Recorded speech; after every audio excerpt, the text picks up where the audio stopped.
আসসালামু আলাইকুম বন্ধুরা, কেমন আছেন? আশা করি সবাই ভালো আছেন, আমিও ভালো আছি। তো বন্ধুরা, আজকে আমিও চলে আসলাম আর একটি ভিডিও নিয়ে।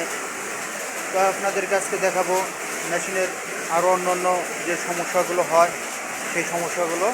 তো বন্ধুরা, আমার সাথে থাকেন। তো বন্ধুরা দেখেন, মেশিনটা চলতে চলতে কী কী ধরনের জটিল সমস্যাগুলো দিতে পারে। একটা মেশিন চলতে চলতে হঠাৎ করে মেশিনের যে সমস্যাগুলো, তার মধ্যে সবচেয়ে বড় সমস্যা হলো নিডেল ভাঙ্গার সমস্যা। এই সমস্যা দিলে পরে কি সিঙ্গাল দিবে, এই ভিডিওতে আমি আপনাদেরকে সেটাই দেখাবো। দেখেন, মেশিনে যখন এইরকম একটা সিঙ্গেল আসবে, নিডেল ডিরেক্টর অ্যালার্ম, তখনই বুঝতে হবে যে মেশিনে নিডেল ভেঙে গেছে অথবা যে কোনো এক ধরনের বড় সমস্যা হয়েছে।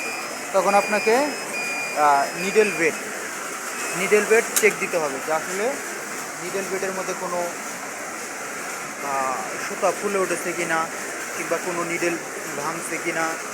এগুলো পুরো নিডেল বেড চেক দিয়ে তারপরে মেশিনটাকে চালিয়ে দিতে হবে। তো আমার এখানে কোনো ফুলে ওঠেনি বা কোনো সমস্যা হয়নি, সেজন্য আমি মেশিনটাকে চালিয়ে দিলাম।